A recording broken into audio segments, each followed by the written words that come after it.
He thought he was just buying a $12 horse. But when the Apache Chief showed up, he didn't bring anger. He brought his 2 daughters as part of the deal. What happened next changed that cowboy's life forever. It all started with 12 crumpled dollars and a dusty horse, tied to a post outside a saloon in the middle of nowhere. People called him Buck Lawson, a cowboy who had more bad luck than good days. The year was 1898, and Buck had just spent his last dollar trying to buy himself a future. The old horse, half-starved and missing a shoe, was supposed to be his new beginning. Buck didn't know that this simple trade, $12 for a tired horse, would lead him straight into one of the strangest, most unexpected deals the West had ever seen. When the local traders warned him that the horse belonged to the Apache Chief's tribe, he brushed it off. "Ain't no chief gonna chase me over a horse that barely walks," Buck said with a grin. He saddled up, spat in the dirt, and rode off, unaware that someone was watching from the hills above. By the time Buck reached his small cabin at the edge of the desert, the sun had already disappeared behind the mesas. He unsaddled the horse, patted its neck and muttered, "You and me, old boy, we'll figure this out." The next morning he woke to the sound of drums, deep, steady, and coming closer. Before he could grab his rifle, a group of Apache warriors appeared, their faces painted in red and black. In front of them rode Chief Greyhawk, a tall man with piercing eyes and an expression carved out of stone. Buck raised his hands. "If you're here for the horse, I'll give him back. No trouble meant." But the chief shook his head. "The horse is yours now. You paid $12, but in our way, a trade is sacred. And when you trade with the Apache, you trade not just with silver, but with spirit." Buck frowned, confused. "What are you saying?" The chief looked at him for a long moment, then gave a signal.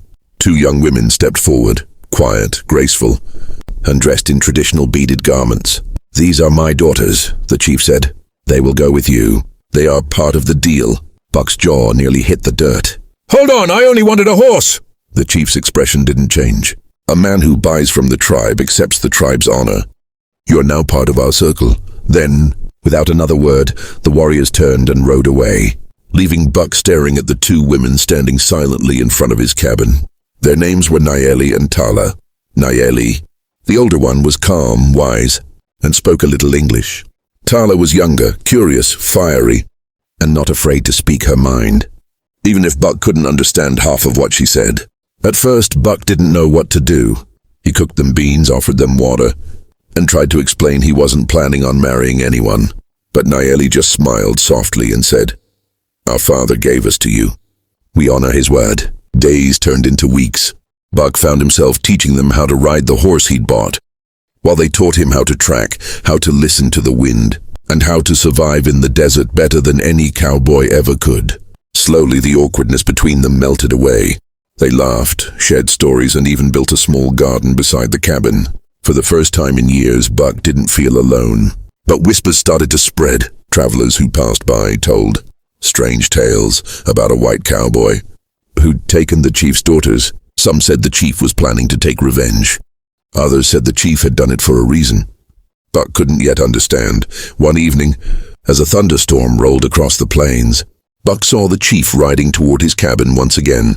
Nayeli and Tala stood behind him, nervous but calm. The chief dismounted and looked at Buck with those same unshakable eyes. "You treated my daughters with respect," he said. "And that is why I am here. Not for war, but for truth." Buck frowned. "Truth?" The chief nodded. "That horse you bought was not an ordinary horse. It was my brother's. He was killed in a raid. According to our belief, whoever rides that horse carries the spirit of our fallen. I sent my daughters not as a punishment, but as protectors, to make sure the spirit finds peace." Buck stood silent, the wind howling between them. Suddenly, it all made sense. Why the horse refused to leave his side. Why Nayeli always prayed before dawn, and why Tala sprinkled herbs near the stable each night. The chief continued, "Now that the spirit rests, the bond is complete. My daughters may choose to stay or return home." He turned to them. "The choice is yours." Nayeli stepped forward first. "Father," she said softly, "we have found peace here. This man may not be of our people, but his heart is true. We will stay." Tala nodded eagerly, her eyes bright. "He's stubborn, but kind." The chief smiled, the first smile Buck had ever seen from him. "Then so it shall be. He placed his hand on Buck's shoulder. "You came to buy a horse for $12, Cowboy. But what you bought was a family and a bond that can't be broken by gold or time." As the chief rode away, the storm cleared, revealing a sky full of stars. Buck stood beside Nayeli and Tala, the horse grazing quietly nearby. He chuckled. "All this for $12. Guess I got myself the best deal in the West." The two sisters laughed softly, and the wind carried their laughter across the open land, a sound that would echo in stories told for generations. And that's how a simple cowboy, a $12 horse, and two brave daughters of a chief became one of the most unexpected legends the frontier ever heard.